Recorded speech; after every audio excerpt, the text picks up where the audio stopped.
noite, igreja. A graça e a paz. Eu peço para quem pudesse ajoelhar ou se encurvar, fazer uma oração. Ó Pai, eis-nos aqui. Pedimos, ó Pai, humildemente a Tua santa presença, que continue aqui. Continue, Senhor, a ministrar nos nossos corações. Continue, Senhor, a quebrantar os nossos corações. Abra nosso entendimento, Senhor, assim como o Senhor abriu de Lídia. Eu te peço neste momento, abra minha mente para também receber a Tua palavra, assim como o Senhor ministrou no meu coração, eu consiga passar aos meus irmãos. Que diminua eu e que Cristo possa prevalecer, Senhor, em tudo e em todos. Em nome de Jesus é que eu oro e te agradeço. Amém. Grande é o Senhor nosso Deus e poderoso é o Senhor Jesus Cristo. Essa palavra, irmãos, já tem um bom tempo comigo, que o Senhor vem ministrando na minha vida. Ela estava tão firmada que eu não conseguia passar para o papel. Não sei se isso já aconteceu isso com os irmãos. Eu conversando até com a irmã Simone no discipulado, eu não conseguia, irmãos, passar para o papel, assim, de uma forma que estava na minha mente. Então eu dei uma esboçada para mim não me perder, né? E eu assistindo, irmãos, a série, né, de Reis, me chamou muita atenção quando, como a irmã disse na quarta-feira passada, quando a arca foi levada ao campo, ao arraial onde estavam os homens de batalha, eles se alegraram, mas os filisteus tiveram temor. Era para ser que os irmãos, os israelitas, eles tinham que ter o temor, não tinham que ter trazido a arca até aquele lado. Ali, o Senhor ministrou que começou um desrespeito com a arca, que significava a presença de Deus, porque ela não era para sair do lugar determinado que Deus já tinha determinado. Ali começou-se o desrespeito com a arca. E nisso, o Senhor começou a ministrar no meu coração. Então vamos abrir as nossas Bíblias, primeiramente em 1 Samuel 6, versículo 19. Aqui, irmãos, eu vou dar uma resumida para ficar mais rápido, para os irmãos entenderem.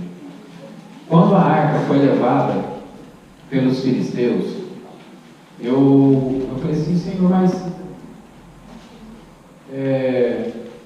eles temeram a arca, mas levaram a arca para si, né? E nisso a arca ficou com eles 7 meses. A palavra diz 7 meses. Nesses 7 meses, irmãos, eles passavam por muitas pragas, né, que o Senhor tinha colocado sobre eles. E em cada determinado local que chegava a arca, a praga chegava também naquele local. E depois disso, se reuniram, né, com os sacerdotes deles, e eles sugeriram que devolvessem a arca para o povo de Israel e oferecesse um sacrifício de expiação pelos pecados deles contra o Deus vivo. Então eles conheciam um pouco da palavra do Senhor para fazer essa expiação, a expiação pelo pecado. Então aqui dá para entender, irmãos, que eles tinham conhecimento da palavra. Eles poderiam não praticá-la, mas conheciam. E nisso, eles pegam a arca e mandam embora. E os príncipes vão seguindo a arca de longe, para ver se realmente ela ia de volta para o campo dos filisteus. Ele já chegou em Bet-Semes. Perdão? Por campo dos israelitas. E quando chegou lá, eles de longe viram que o povo se alegrou e tudo mais, e foram embora. Ali a praga cessou para a vida deles. Quando a arca chega, os levitas, os sacerdotes, o que eles fazem? Eles quebram o carro de boi, queimam, matam os bois e oferecem o holocausto ao Senhor. Até aí, eles tinham conhecimento, sim, do que deveriam fazer no sacrifício ao Senhor. Mas a arca para eles perdeu um valor muito importante. Porque logo em seguida começou-se a ter no coração deles o desprezo pela arca do Senhor. Porque eles fizeram uma coisa que não era para fazer: abrir a arca e olhar o que tem dentro. A curiosidade, o desrespeito. A arca ali se tornou uma coisa comum para eles. Não tinha mais a reverência, o temor que deveria ter a arca. E o que isso quer dizer para nós nessa noite? Quantas vezes as coisas santas do Senhor nós tornamos elas profanas? Quantas vezes nós deixamos de fazer a vontade de Deus da maneira correta e fazemos do nosso jeito? E o Senhor fala, Ele não se agrada disso. E logo em seguida morrem 50.070 homens. E o povo não quis mais a arca, rejeitaram a presença de Deus. Feriu os homens de Betseba porque eles olharam o interior da arca. E uma coisa, irmãos, nós temos que ter, quando olhar, uma coisa que o Senhor ministrou, falou assim para mim, falei, olha, a arca ficou 7 meses com os filisteus, mas eles não ousaram abrir a arca. Eles poderiam ser ao contrário, né? Eles abriram a arca para ver o que estava dentro, mas eles não abriram a arca. Mas o que se dizia, povo seu, abriu a arca. Desrespeitaram o Senhor.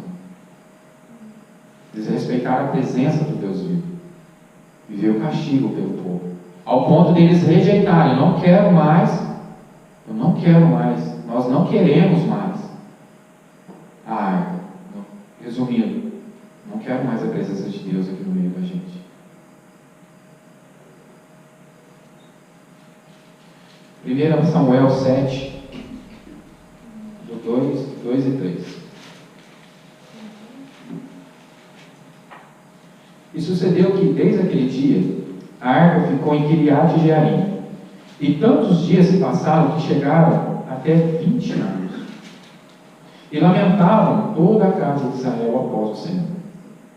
Então, falou Samuel a toda a casa de Israel, dizendo: se com todo o vosso coração vos converterdes ao Senhor, aí a palavra que o Senhor me chamou a atenção: tirai dentre vós os deuses estranhos e os astarotes, e preparai o vosso coração ao Senhor, e servi a Ele só, e vos livrará das mãos dos filisteus.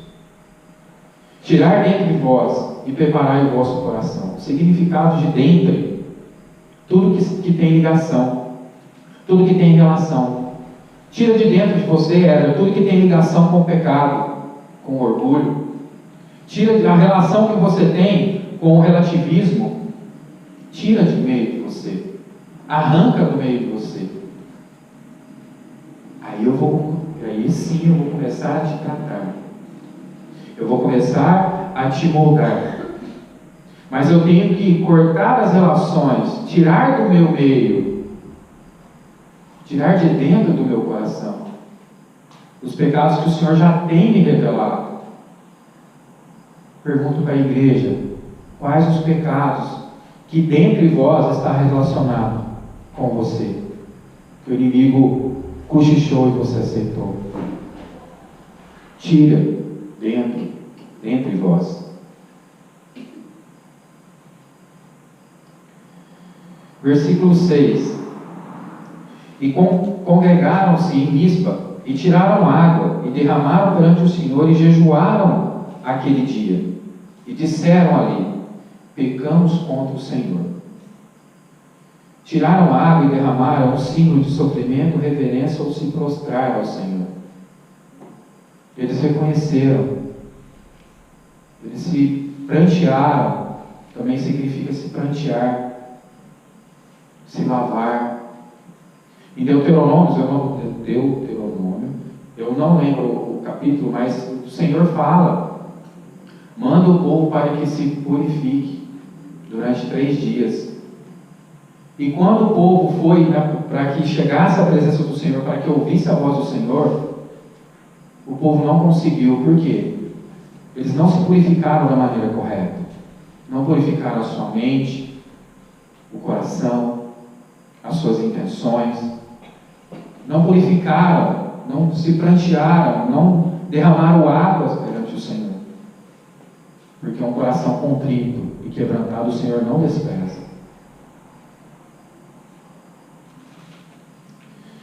No versículo 4, irmãos, diz assim: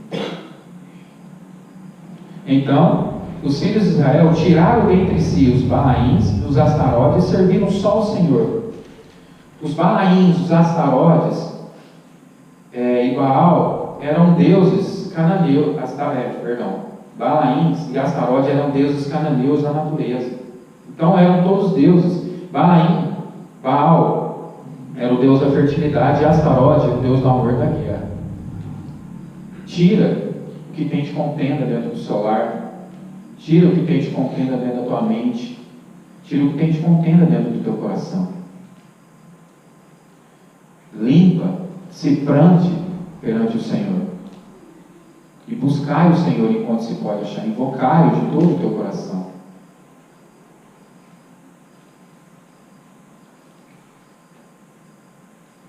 Só depois que o povo se derramou e santificou perante o Senhor, eles tiveram a vitória sobre os filisteus.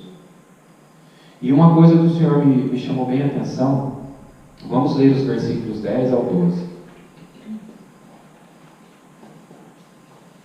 E sucedeu que, estando Samuel sacrificando holocausto aos filisteus, os filisteus chegaram à peleja contra Israel. E trovejou o Senhor aquele dia com grande trovoada sobre os filisteus, e os aterrou de tal maneira que foram derrotados diante dos filhos de Israel. E os homens de Israel saíram de Mispa e perseguiram os filisteus, e os feriram até abaixo de Bet-car.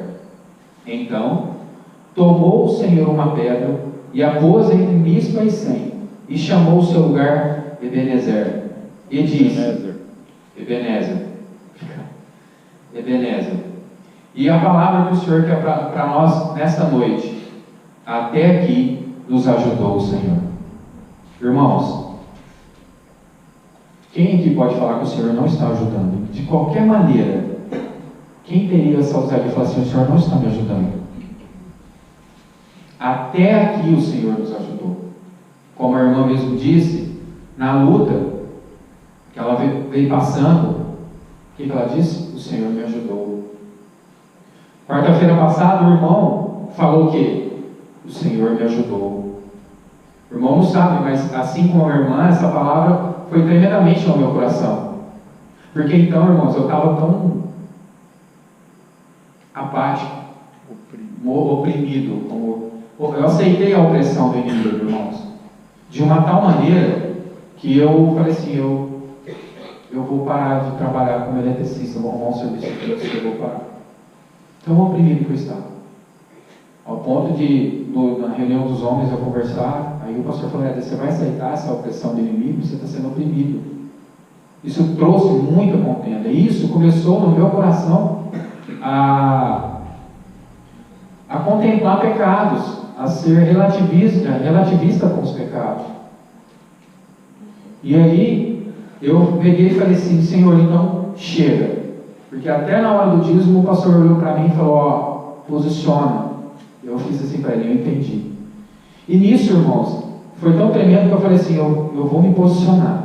Senhor, eu vou abrir um jejum e vou ficar uma semana, Senhor, no jejum, jejuando para o Senhor. Não tenho condições, mas eu vou permanecer. Eu tenho que fazer isso. Não porque eu quero, mas porque eu quero vencer, Senhor. Eu preciso da presença de Cristo ao meu lado. E no mesmo campo que eu estava sendo derrotado, eu vi o Senhor me dando força para vencer. E nisso, irmãos, assim, foi assim, uma coisa de Deus, porque foi tão forte que daí chega a pastora mandando mensagem, fala: você que pega. A maioria das vezes, irmãos, quando eu não sei com os irmãos, mas quando eu recebia a mensagem, eu gelava. Sinceramente falando para os irmãos, eu tremia na base mesmo. Entendeu? Mas por quê? Porque eu não estava me posicionando. Medo de falar errado, medo, irmão, medo de tudo. Mas dessa vez eu falei, não, Senhor, eu não vou, eu vou continuar firme com o Senhor. O Senhor me dá forças, o Senhor me levanta. Eu quero, Senhor, mas eu quero fazer segundo a tua vontade, o teu querer, da maneira que o Senhor quer, não que eu queira. E nisso a palavra, sabe, foi tomando força, falei, então tudo bem, Senhor, essa palavra. Mas para mim eu tenho que tirar e prantear diante do Senhor. Uma coisa, eu confesso o pecado dos meus irmãos. Uma coisa mais difícil está sendo para mim é me prantear perante o Senhor. Por quê? Porque ainda há dureza no meu coração. Há muito orgulho que precisa ser quebrado. E eu preciso ser lavado. Eu quero ser lavado pelo Senhor. Porque através disso alcança a minha família. E a partir do posicionamento que eu fiz com o Senhor, eu vi a minha casa se reerguer. Eu vi minha esposa, eu vi os meus filhos. Eu vi uma coisa hoje, assim, que o Senhor falou, ó, grava, para você não perder isso, vai te ajudar muito. Do meu filho pequeno falando as coisas que é para mim, irmãos. Foi para mim, assim, o Senhor falou, eu prestando atenção e ele falando, eu falei, Deus, e o Senhor falou, grava. E eu fui gravando e ele foi falando, e olha, eu gosto, quem gosta de ir na igreja, eu gosto de ofertar, eu falei, falar dizimar, não é dizimar, oferta. Na simplicidade deles, mas foi assim, como diz, né? Um tapa de luva de clica na minha cara. Aí, ó, o que eu tenho para você. Ebenezer, irmãos. Ebenezer. Que significa campo de ajuda. É o mesmo campo onde os filisteus venceram os israelitas. No mesmo campo onde eles foram derrotados por não se santificarem, por fazer as coisas de Deus de maneira errada, depois que eles se posicionaram, foi o mesmo campo onde eles tiveram a vitória. E o Senhor fala para nós nessa noite, o mesmo campo que você está tendo a derrota, se você se prostrar diante de mim, se você se humilhar, se você me buscar, se você tirar os ídolos que há no meio de ti, nesse mesmo campo eu te darei a vitória. Amém? Vamos levantar para adorar o Senhor.